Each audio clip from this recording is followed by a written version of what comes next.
Hello again, everybody. Happy 2019. This is Paul Wilson here with another episode of Karate Cafe, the first episode of 2019. And just off my center line, as always, my good friend Dan Williams. Dan, how are you? Good, I'm doing well. How are you? All right, freezing my butt off a Good. little bit.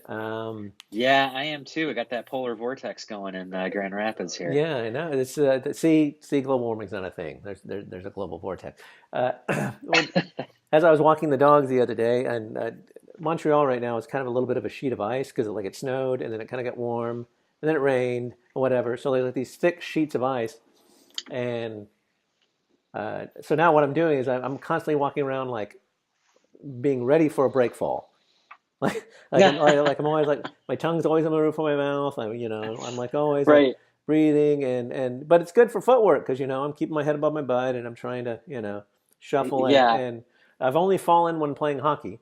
Um, well, and by saying playing hockey is like when I'm hitting the puck on the ice rink, not in skates because not like right. yeah, Yeah, but your again, good face is break too falls. pretty for hockey. Yeah, good. Yeah, exactly. Good break falls and stuff. But so that's kind of interesting. So, but the cold and the thing I've been trying to turn it into like a martial lesson of like okay, well I got all this big jacket on and I got gloves. How am I going to do all this?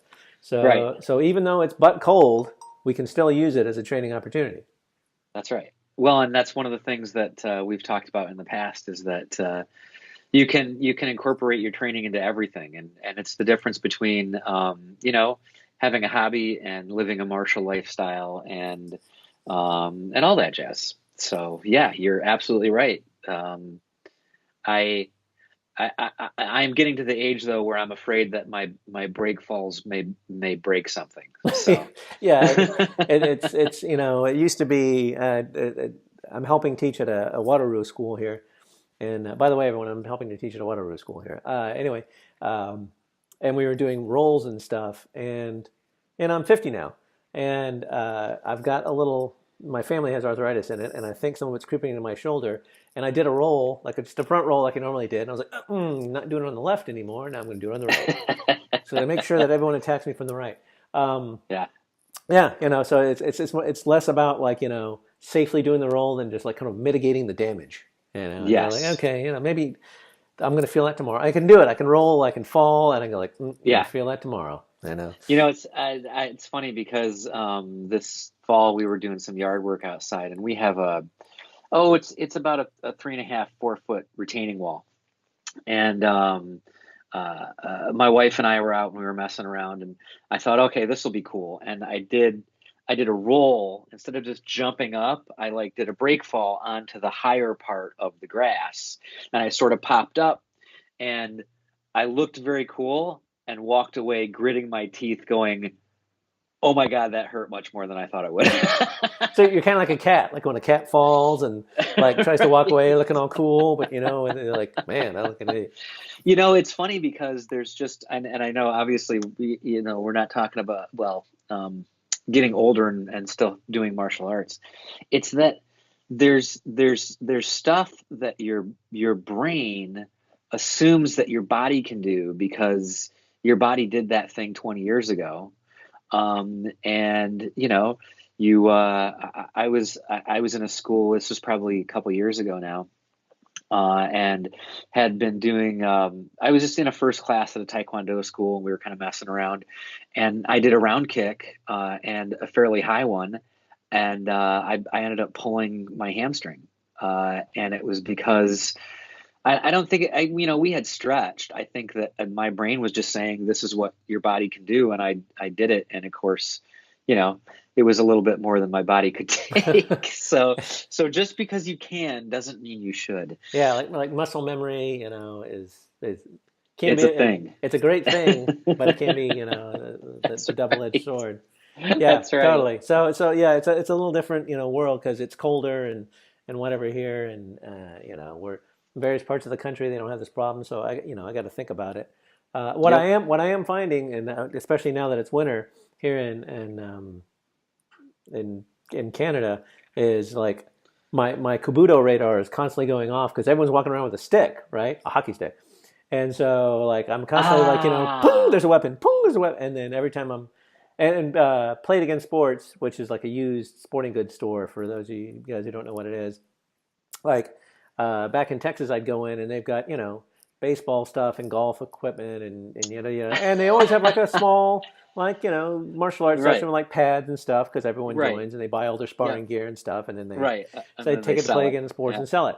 And so there's one down the street from the house and like cool, I swing in there. No, it's just Play It Again hockey. It's all hockey stuff. It's Play It Again hockey. They've got a really small like little section for like whatever's going on in the summer, and the rest is just all skates and sticks and pads and whatever. So Wow. yeah, so but I've been trying to like adapt stuff for Kabuto, like using hockey sticks and whatnot, because again, gotta think about things. Got to be creative, and it's important to include that creativity in your martial arts. I think, and that Yeah, if you're going to class and you're punching left and blocking right, and that's really all you're doing, then that's fine, and you can choose to do that. But I don't know. I think it gets a lot more fun when you get more creative with stuff, when yeah, you do your forms in a different way than they told you to do it. If I remember my Tai Chi instructor. He used to say that he would get drunk and do his forms. Like when he was drunk, he would do his forms, yeah, not like he would intentionally do it, but sure, um, just right, just to kind of experiment or do them in when you're in water. What does that feel like? How does your body move? How does your body react? And maybe it's totally pointless, but maybe you get a nugget, and that one little nugget turns into something. That seed blossoms into a tree, and you go, yeah. oh man, I never thought about doing it this way, and maybe this is a more efficient movement than that is, and you end up finding something that you didn't know you were even looking for. Right, yeah, I mean, like with me, like walking on the ice and walking in like snow boots is totally different. Hmm. And the snow's Yep. kind of piled up, and like trying to do my footwork on like this snow that's deep, like inches deep, or centimeters or Right. meters or whatever the metric thing is. I don't know. It's all metric. Metric is a fad. Anyway, Right, it'll go away for but sure. like trying to walk to like even my weight out so I don't like Yeah. break through the ice. There's all kinds of stuff like training abounds, right? And so, but it's all things that I never thought about in the context of Texas. Yeah. There's trying not to step on scorpions and whatnot, but and It's like the old ninja tests of don't step on the scorpions. exactly, yeah, Yeah. that we all Yeah. did, right? I'm sure, yeah, Right, of everybody, yeah, course. Yeah. yeah, Who doesn't do that one? right. But speaking of changes, so just the other day, so for those of you who have listened to our show, you know that we were like super regular, and then we were kind of irregular, and then we take some Dukalax, and then we're regular again, and then we're Not regular. nothing. And so with the move, Dan and I are actually now in the same time zone, Yep. but yet strangely, we've found it really hard to schedule.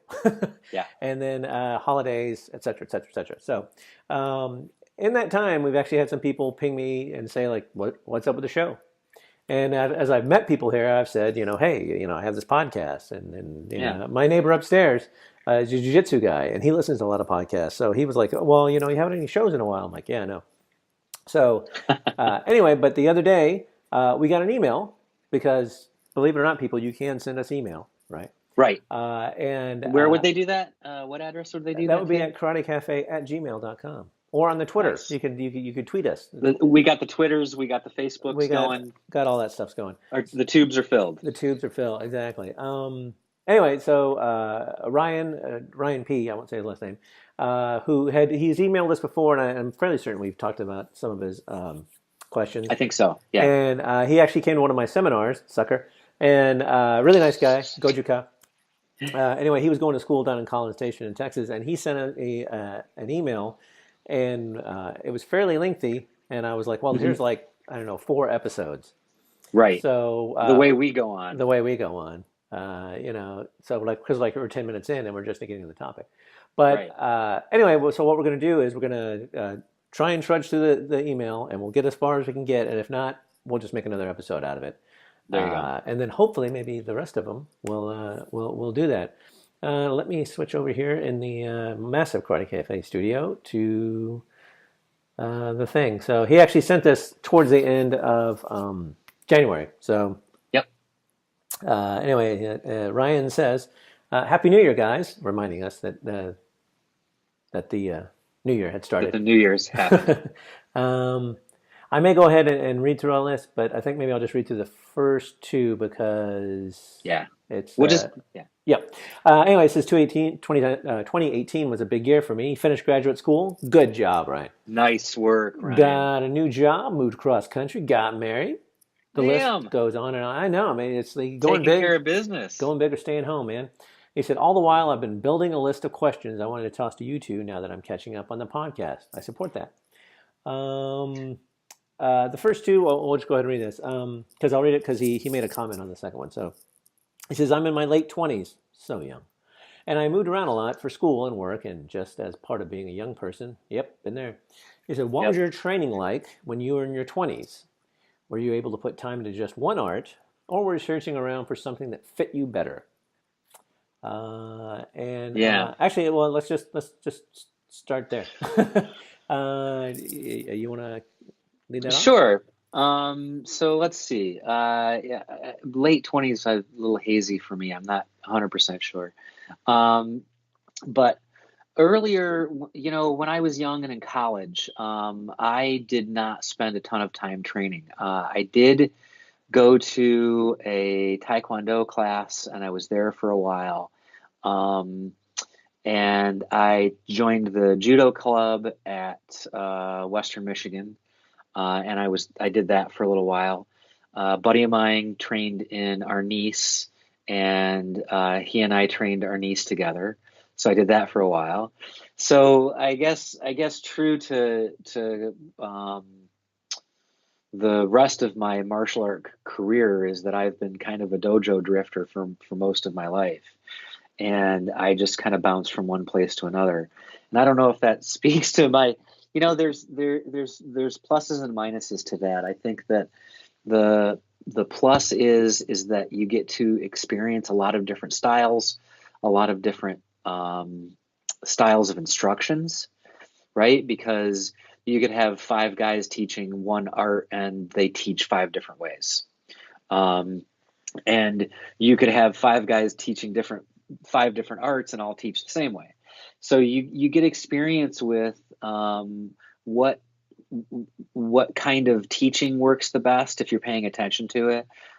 You also get experience with just different martial arts and different techniques and different styles, and the commonalities and the differences, and that is a very interesting perspective to martial arts in general. But what you don't necessarily get is you don't get you don't get tight knit inclusion into a community. It's very hard to build relationships when you're only at a school for 6 months or even a year. It's especially, you can develop friendships and things like that, but the relationship you have to an instructor, for example, especially when you have that same instructor over the course of 10, 20, 30 years, it's just a different kind of relationship.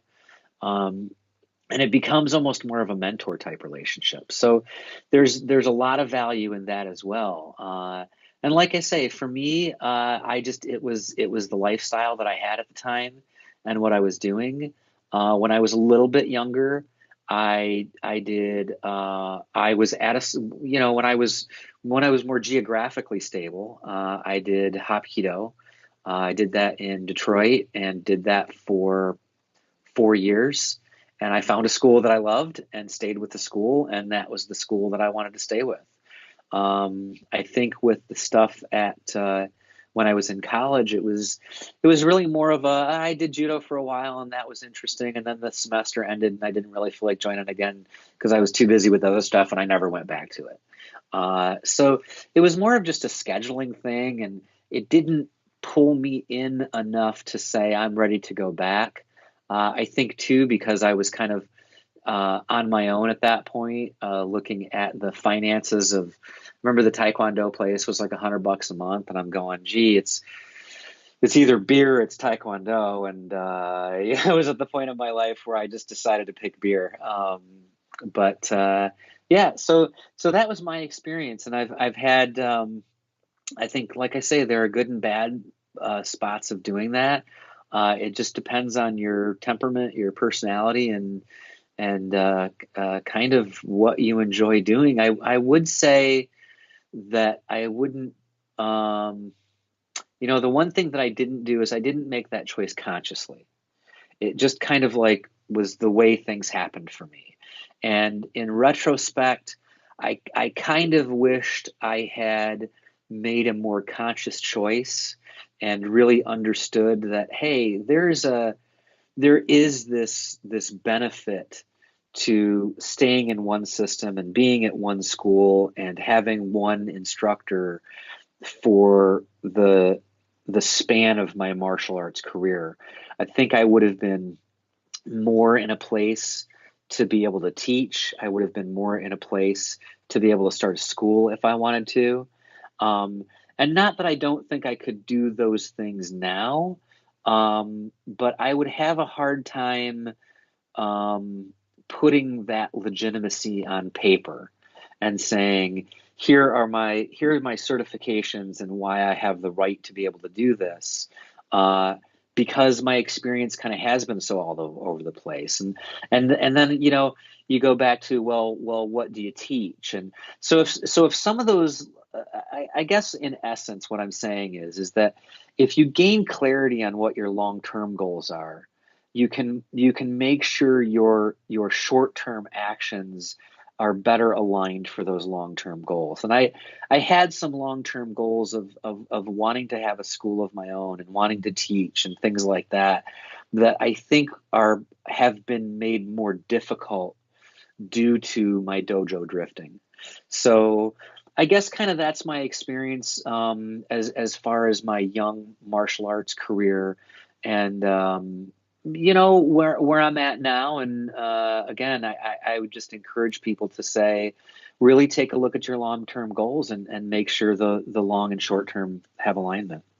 So what about you, Paul? You've been doing what you're doing for quite a while now, right? Yeah, well, arguably, yeah, like with my 20s, yeah, it was the same way. Training in my 20s was, just like it was a kickboxer. Remember, we were kicking trees and glass on their hands. It was brutal, bloody, a lot of fence Right. painting.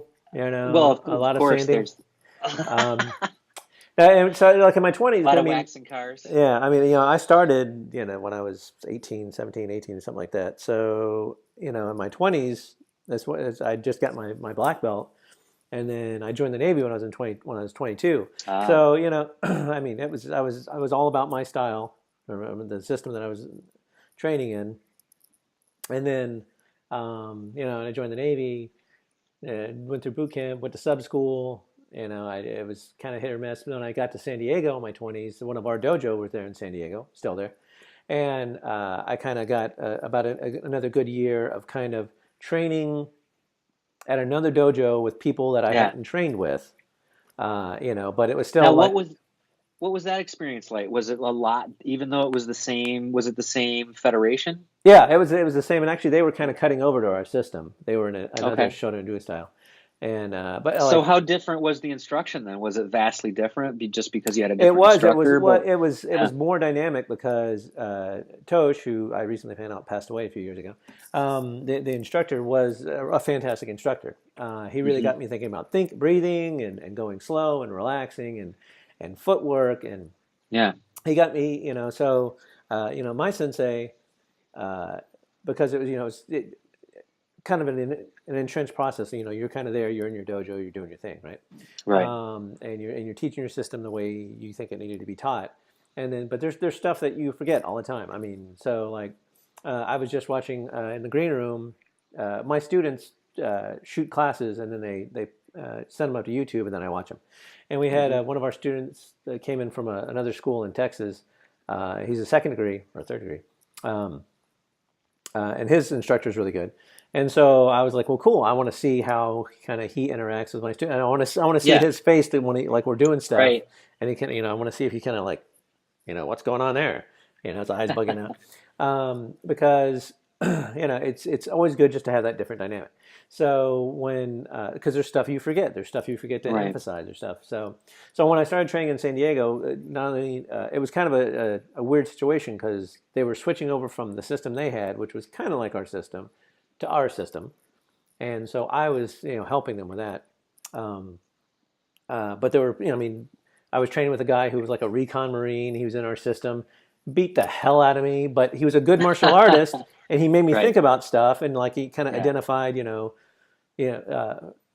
weaknesses in my system, or just the way I thought about stuff. Really, more Right. so than my technique, because I expect my tech. I'm a Shodan. I expected my technique to be not that great. Y- y- You know that you make an interesting point there as well, is that I guess having different experiences at different dojos also include the other students, because when when you have a set of students that you work with over and over and over again for weeks and months at a time, you create this routine, right, with them, and they have certain expectations of you and you have certain expectations of them, and you kind of slide into those relationships Yeah, there's whether a whether you think it or not. sort of ingrained habit. Yeah, like I Yeah. know they're going to attack this way. They're going to Right. do whatever. Or I got to Um, go softer here or harder Yeah, there or whatever the well, case. like at the Wado school that I'm teaching at, one of the things that the instructor really pushes is defense, right? Is being self-defense. So he is his basic monitor is like don't trust anybody. Don't expect everyone to be sweet, right? And so if I'm teaching stuff or I'm trying to show something and I grab it and they get all defensive and they'll, and I'm trying to like show them a defense against for something, and they're like immediately countering it like as I'm just Right. doing demo speed, Right. and I'm like, It's just like, I'm just trying to show yeah, you I'm a trying to show technique. them this so they can sit, Right. relax, don't. Right. So anyway, so that's kind of the dynamics you run in, like people not doing Yeah, stuff the way you're used to doing them, that's right. Yep. and so. And of course, in my 20s, I was a Shodan. I just, got my Shodan a couple of years ago. I really wasn't You were the king of the analyzing. world. Well, yeah, no, well, yeah, but I really wasn't analyzing what I was doing. I was just doing what I was told, and just kind Right. of, what, and I hadn't, but that was, Regurgitating. yeah, that was kind of where the door started opening of me thinking about Uh, stuff. And so, and then so I worked out there for a year or so. Then I, got stationed on my boat, and I kind of didn't really train that much unless I like mhm. went home, for vacation, because it's kind of hard working on a submarine. A So little bit. I did all this stuff, and then much like you, I was living the sailor lifestyle. Hmm. So yo ho ho and a bottle of rum, Drifting and from port to port, doing martial yeah, arts here and yeah. there. Well, not so much of that, more just like drinking port. Yeah, it was ugly. So, Right. but then in my mid 20s, when I got out of the Navy and I was still in Hawaii, that's kind of where it shifted a little bit because Hawaii has a really big martial art. Yeah. It's got a lot of confluences of a lot of different Asian styles and whatnot. And so, that's where I started studying Tai Chi, and that started making me A think different way a again. different way. I'd visit Yeah. other Shorin schools, but so I guess probably one of the things that maybe have held me back in my 20s was not investigating as much Hmm. as because I had a lot. I missed a lot of opportunities in a way because I was, kind of like I kind of wanted to still do what I wanted to do. I still wanted to stay Right. with my system, and so I didn't go out and explore as much as I wanted to. Yeah. I had kind of an opportunity to get into BJJ back before it really blew up, Yeah. and I kind of didn't do it because I was like it's kind of a at that point it was kind of like it was the trend, it was the kind of the fad. I was like it may be gone Yeah. next week, but I'd always been interested in Tai Chi, so I started training in Tai Chi. I started working out with a friend of mine who ended up being one of the Dog brothers, and so Oh, that was some pretty rough training. Kind of like wow, this is not traditional training, right. because they don't train traditionally. And but I tried to visit. I worked out with some crazy ninja dudes, and whatnot. So I tried to like open the door a little bit. Um, and I think life maybe after my 30s, because then again in my 30s, late 20s, early 30s, I ended up moving back to the mainland, and then I ended up back in my hometown and training with my sensei Hmm. again and stuff like Hmm. that. So I kind of like had a, like a You did the like full circle a little yeah, bit. kind of like my rogue years in the wilderness a little bit, Right. and then I kind of came back, but it gave me much more of an appreciation for what I did. Yeah. So, and it gave me much more for an appreciation to, so I dabbled and I thought, and then when I got back and to kind of get back to Hmm. Ryan's question, he said, were you able Yeah. to put the time into the art, or was I searching around for something that fit me better? I wasn't necessarily searching for something that fit me better. I was, um, I was really just kind of wanting to work out, and I was finding Right. stuff. What I started to find out, actually, probably um, after I did Tai Chi, and I saw what it was doing for my karate. My Tai Chi instructor at the time, actually, he didn't say it. It was one of his instructors who had visited in class, some old Chinese dude, and he said Tai Chi is great for karate. Karate does nothing for Tai Chi, and I kind of disagree with that a little bit now. Yep. But at the time, But you can see where he's coming he was from. pretty spot on at the time, because at the Yeah. time Tai Chi did a ton of stuff for my karate, and it still Yep. does. It's still reflected in the way I Yep. Mine teach and too. the way I train. Yeah. And so, but I didn't know I was looking for it. I just kind of thought Hmm. Tai Chi was kind of cool, and I wanted to Yeah. go do it, and I wanted to work out. Yeah. So, so that was where maybe the first like door kind of opened, And then when I Hmm. started training with my buddy Kalani, and doing some of the stuff he did, he was doing Jeet Kune Do stuff and Kali stuff, and Okay. and and that kind of like, that's kind of what we do, And I remember we did a Right. technique one time, and it was just like a figure four lock or something, and he said like, "Oh, you do jujitsu or something," and I was like, "Nope." You're like, nope. Because he was doing, I think, Japanese jiu-jitsu or something at that time too, Okay. doing a bunch of different stuff. And I was like, nope, this is, one of our 2D techniques. And so that's kind of where it was like, hey, we all do the same stuff. Yeah. So, Well, and I've always thought of, especially for some reason, Tai Chi and Judo as really good supplemental martial arts. Like, even if that's not your thing, there's so many attribute builders within those two arts, yeah, that really enhance your core art, no matter what your core art is, really. there's a judo school down the road that I guess has been there Hmm. forever. Some Japanese guys Yeah. running it. And I drove by there just the other day, and I watched them in there. They were doing randori and whatever, and Yep. doing their thing. And I was kind of like, maybe I should come down here and do judo. I've never Yeah, really you like probably should. got into judo, but then Yeah. pursuant to our earlier conversation, I was like, yeah, but I'm 50, and I've had two Oh, people that right. that came to my school and trained with me Yeah. because they separated their shoulder or Oh, something, and yeah. I'm like, what's up with that gentle art you guys are supposed to have? Why is Right. everyone's getting hurt, and then they Yeah. come to I don't karate to have a heal? problem. I don't have a problem getting thrown on the ground. It's getting back up that's my problem. It's like, I Right, gotta get right. up like all day. No. Yeah, I gotta do that again. Again. So yeah, so probably in the 20s, like maybe if you've been like if you started when you were 4, it's probably different. When you started like in your Right. teens, or you're an early sort of black belt like Yeah. I was, um, I think that probably is kind of maybe it's kind of a searchy time, because also as a human, as a functioning adult, like Ryan, you did graduate school, you moved, got a new Right. You job, got got married. bills to pay. You got a There's wife to keep happy. Yeah, there's a lot of different things that are going to go in there. Yeah. So, I was, footloose and fancy free. Yeah. And so, slightly different, thing. So the Yeah. training probably for Ryan, and for anyone in his situation, would probably be different than we did. But again, I don't think it was like an active search. I think it was just, Right. the vicissitudes This of is just life. kind of how it I happened. ended up here, but like you were talking about kind of regret, I do kind of that period, that decade, right? Yeah. I think I missed a lot of opportunities. I missed a lot of opportunities to train in Hawaii with some varied and really good martial artists. Yep. I was traveling a lot, so when I was in Taiwan for a long time, for months and Yeah. months and months and months, and I didn't really like dive too deep in that. I just kind of worked out in the Yeah. hotel, and so I kind of blew that opportunity. Yeah. I was in Japan for a little while. I blew that opportunity. I didn't go travel to Okinawa when I could have easily gone there, because I was in that neck of the Yeah. woods. So yeah, there's I guess probably my advice to someone in their 20s is seek out those opportunities, not to the Yeah. detriment of ticking off your family or blowing all your Yeah. money, but really try and do as much as you can, because that's kind of a prime time to kind of set you up. I don't My technique has gotten better, especially since I started teaching, and Mhm. through my late 30s and 40s and stuff like that. But there are people who are way better than me and do stuff way Yeah. better than me because they trained harder in those formative years, that 20. And so I think that's kind of the arc of like, Yeah. when people like, you're 25 and you think you have to open a school, I never really thought about it because I just didn't think I was ready for it. And I Yeah. did try and teach a couple of people, had some friends that wanted to learn. And I realize now looking back that that was not the thing I should have done. That I Right. really wasn't a good instructor. I was just parroting. And Yeah. so taking that time, like I say, I kind of regret maybe that would have been a time where I should have gone harder and I should have done more stuff.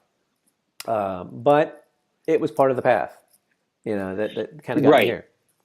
Well, and one of the things that you said made me think as well is that I think that it's important when you're thinking about the life balance, right? I've always said that life is a series of conflicting goals, and when you have school and family and work, and you have all these pressures that are upon you as a human living in society. Um, I think it's important to evaluate your martial arts career in that context. I know that I've had a strange thought sometimes of thinking to myself, okay, what if the hundreds, if not more likely thousands of hours, if literally thousands of hours that I've put into studying martial arts, I actually put into studying, I don't know, fixing my car. Then at least at the end of that 1,000 hours, I could fix my car. Um, so I do think it's really important to recognize, is this a career? Is this a hobby? Is this a lifestyle? A lot of people that are, if you look at the yoga fanatics, it's kind of you get those same categories where you get the people that they go to yoga because it's stretching, and it's kind of they feel good when they leave, and it helps them get through their day. And you have the people that are weirdly obsessed with it, and they have to preach it to everybody they see, and they are going full bore. And then you get the people that are making a career out of it, that want to teach and want to own their own school. I think the in between people is where you run into trouble, because what you end up doing is you end up committing a an inordinate amount of time to something that may or may not have the return on its investment. Um, and I would encourage people to think about that and say, well, now to me, I've had those, those thoughts every once in a while, but I see all of the benefits that don't have anything to do with how do I defend myself, right? If I truly believe if that were the only benefit to the thousands of hours that I put into martial arts, um, then that would be a terrible return on investment.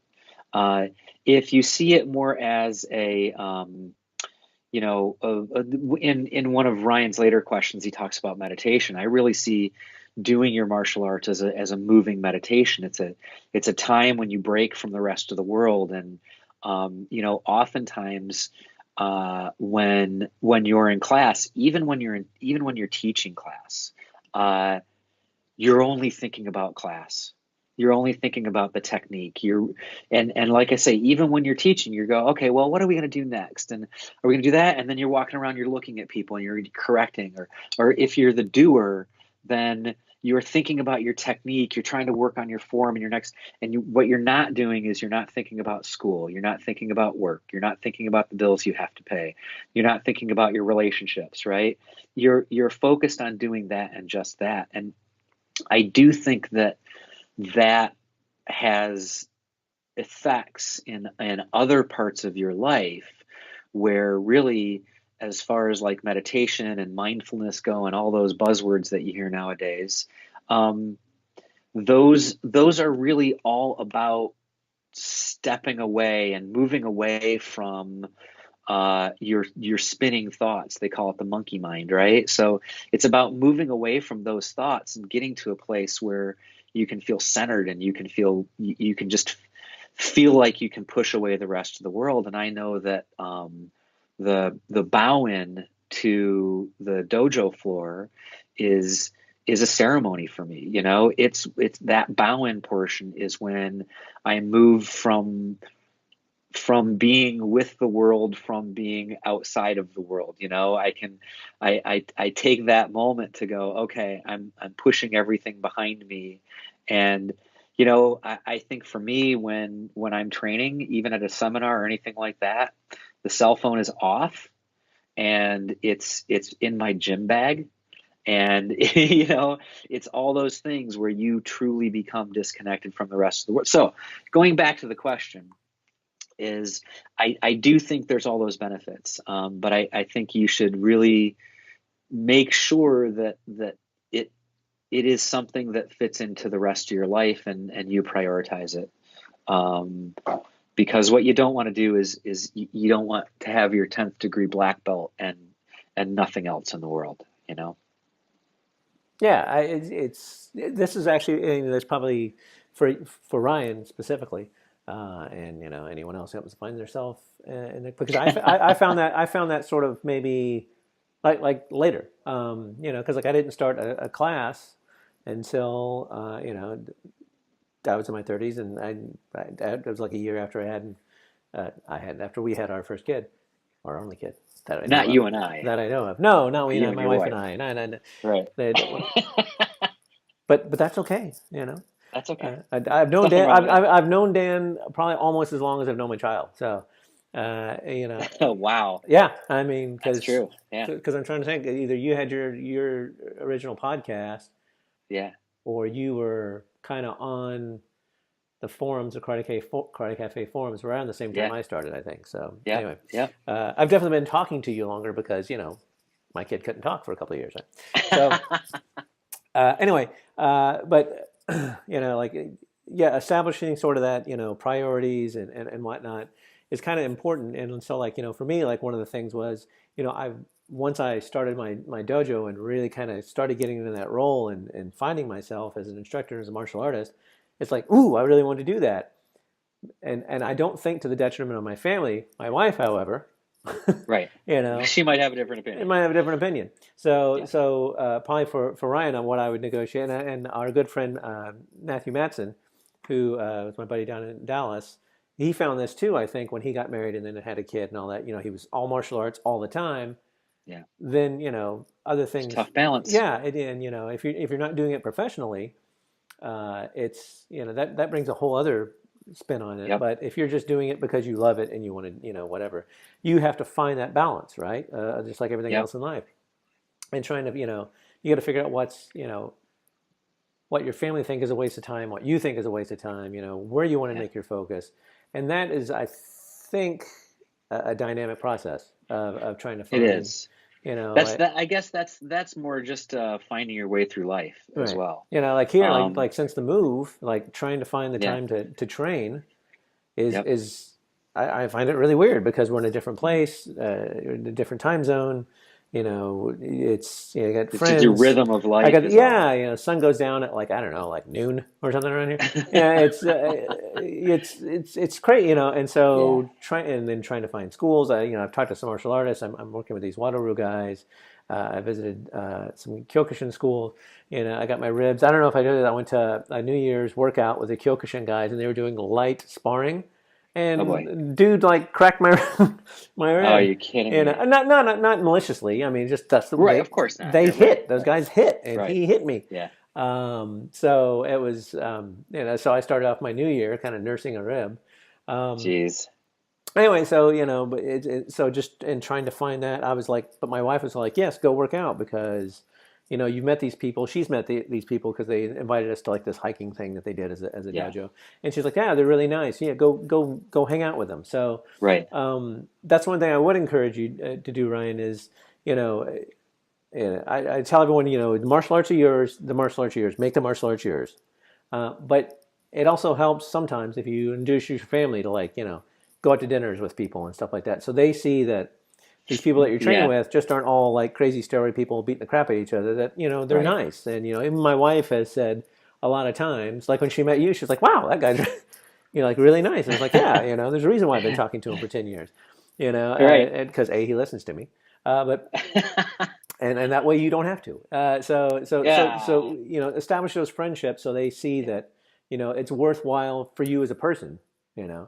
And Well, and that makes me think one of the things that, because I've been out of it for a long time now, my wife has always said that she wants me to get back in because she said, I remember you coming home from class and you were energized and lit up, and maybe you came home and had a rough day at work but then went off to class and came back and all of a sudden you were bright-eyed again, and so I do think there is some, for those of you that have read Seven Habits, right, there's the sharpening the saw, where if you try to cut down a forest and you never stop and sharpen your saw, um, you're never going to succeed. So sometimes you do have to stop the go go go and the doing to kind of take some time for yourself and take some time where you can focus and enjoy the things that you do, not for other people, but you're sort of being selfish to not be selfish, I guess. So yeah, yeah, I think there's that consideration too. yeah, absolutely. And so if you're newly married and in a new place, you get. I mean, that's one of the reasons why when I travel, when I go places, I try and go to find places to work Yeah. out because I get to meet Yeah. people. I get to, Right. even if I don't, you know, if I'm only there one night or a couple of nights or whatever, I get to meet Yeah. people. And I get to, I'm kind of constantly learning stuff. So that's one of the advantages of that. Of this time in the 20s is like being flexible and trying to figure out how it's going to fit into your life, because then you might take a look. It's like, okay, well, I only have 3 hours. Like, so essentially, like, I kind of thought about it, back in Austin was like, I have an hour and a half on Tuesday and an hour and a half on Thursday, you know. So Yeah. that's my time. Well, but as Yeah. an instructor, I really don't get that much of a workout. So then what I started doing was like, well, I still want my workout, but Right. Well, and then I still you're have to watch these creating web Yahoos. pages Yeah, and right, exactly. All the you're doing all admin kinds of part. other stuff. I mean, yeah, I'm not even Right. talking about the admin part. I'm talking about like on the floor, Right. right? And I'm Right. going, well, I have an hour and a half of class, and I still want to get my workout in, Right. and I got these idiots in pajamas that are listening to me. So then I straight up told them one day, I said, like, you guys have, I got good news and bad news. The good news is you're going to get much better workout. The bad news is because you're going to get a much better workout because you're going to do twice as much. Because so like I'm going to do 10 good ones, and then I'm going to watch you guys do 10. Yeah. So you're getting Right. 20, so you guys are getting more workout, but I still get my workout. And then but then as a martial artist, what I had to do is like, well, I only have doing my basic techniques. I got 10 repetitions of mine, Yep. so I'm going to make those 10 good repetitions. Then I got to watch them for 10, and then I got to do the next Yep. set, and I got to do 10 good ones, and I'm still kind of watching them while I'm doing my 10 good ones. Yep. So it was stepping up levels for me. So but I had to like prioritize. Okay, what am I going to do? Okay, well, when I'm doing my basics, Yeah. I'm doing my basic. I'm not phoning it Yeah. in because this is my workout too. So and I didn't get that like in the 20s. In the 20s, like if I was teaching a class, I was in front demonstrating how to do it, and Right. then they would do it because our instructor told us, our instructor's instructor, not my sensei, my sensei told me, he said, like, when in class, that's not your workout time. That's the student's workout time. Right. And I'm like, well, Right. you clearly had more time than me. Because, Well, and in that time in your life, I know that for me, like when I was in my Hapkido class, for example, I would I would assist instruct the beginners class, and then I would attend the advanced class afterwards. So, when you don't have home and family and all that stuff, right, you're living out of an apartment and you don't have any other responsibilities, you can work out for, you know, 4 hours a night every night if you want right. to. And so that's um, also maybe kind of a transition period for Ryan as well, of going like, well, now, you know, whatever your training regimen was, you're going to have to mhm, accept that your training regimen is not going to be the same.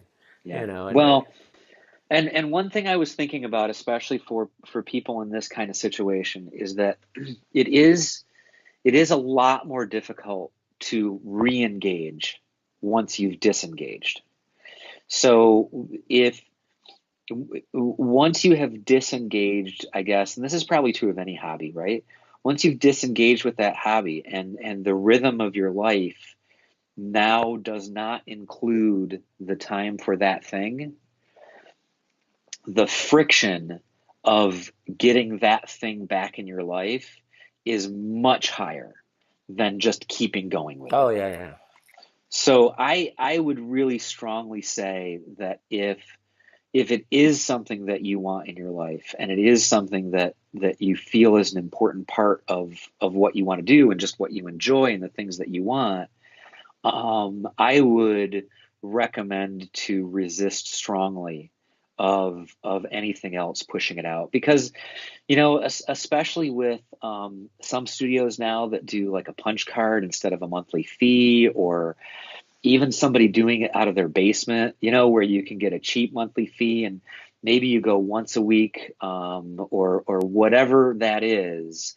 The point is to stay engaged. And if you at some point just go, well, I'm going to take a break from this for a year, uh, recognize that that year-long break is probably going to be more in that than that, and it's going Yeah. to be really, really hard to come back after that year-long break. Yeah, You yeah, know, that's true. Yeah, yeah, that's a very good point. yeah, Of just keep going. Keep doing yep, something. That's with me, like and I presume all martial artists are this way. And dedicated, real martial artists. yeah.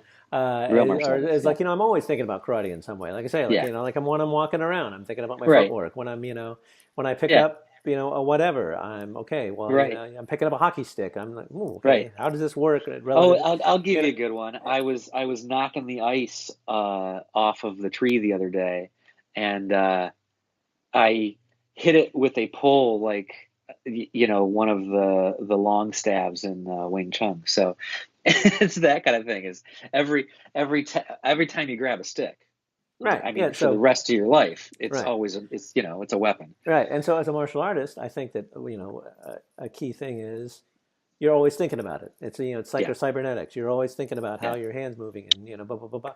I'm always just like randomly doing a block or something, or yep, whatever. And just because I always want to be thinking. I need to keep it fresh because again, I'm not getting the training time that I would like to have, right, but I got to get it somewhere. So I need to do it. And it used to be, yeah, when I kind of slacked off when I was in the Navy, and like I would show back up for class, and I'd be like, oh man, I'm nothing, and it had been like 3 or 4 months, or 6 months or whatever, trying to like get back up to kind of where you were, even in that short a period, is tough. yeah, And taking a year and not doing anything, so constantly being thinking about it, I guess yep. it'll be like CNN, constant updates. Um, well, okay, so that was just Ryan's first question, and that's about 45 minutes of show. So let's park this one, and All then right. Ryan, we'll get back to that next question. Because Should yeah, we tease the next question? yeah. The next question was approaching a new dojo, like how you get in with a Right. new I dojo. do it from the side. I don't Yeah, know yeah, about you, yeah, but yeah, yeah. you never approach a new dojo head on. That doesn't make any sense. No, no. I come into the Right. skylight and just drop in, Exactly. turn the light off, and then just start. But that's probably not for you, Ryan. I wouldn't do that. Right. Right. Yeah, and then he's just talking about like switching into a new organization. Hmm. I'm presuming he's staying with the same system, which I think he's a Goju Ryu guy. And then he just started talking about version sundry other things. So we may put a couple of those together to do the thing. But I think this is a really good way to kick off the new year Yeah. because it's really good Yay. questions from you, the listener, The listener. or hopefully listeners. That'd be nice. Um, Yeah. Well, I've heard that more than one is listening, which yeah, is, kind of cool. I know that I listen yeah, as well. yeah. So that's at least one. So at And least we're talking to me. right, and me, so it's skewing the numbers. The Me, you, and Ryan. There and we then go. Three. my neighbor upstairs. I told him about it, and I think he caught a couple shows.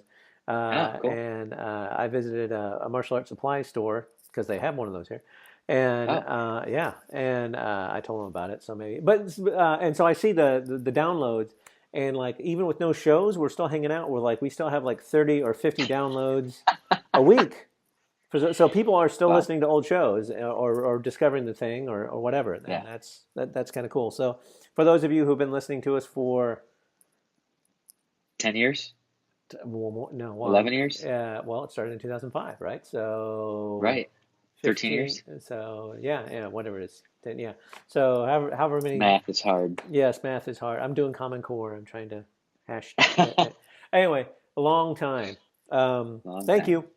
And we're gonna work the rest of our way through the uh, Ryan's questions. the questions through Ryan's questions. We encourage more of your questions. I'm still working on some good interviews to prevent you to just listening to us. And Happy New Year, everybody. Yeah, Ryan, Mazel Tov on the wedding and the indeed, graduate school and all for that good sure. stuff. Appreciate it, Dan. It's Wow. always a pleasure to talk to you. Always a pleasure to talk to you, Paul. And we will talk to you all again very soon.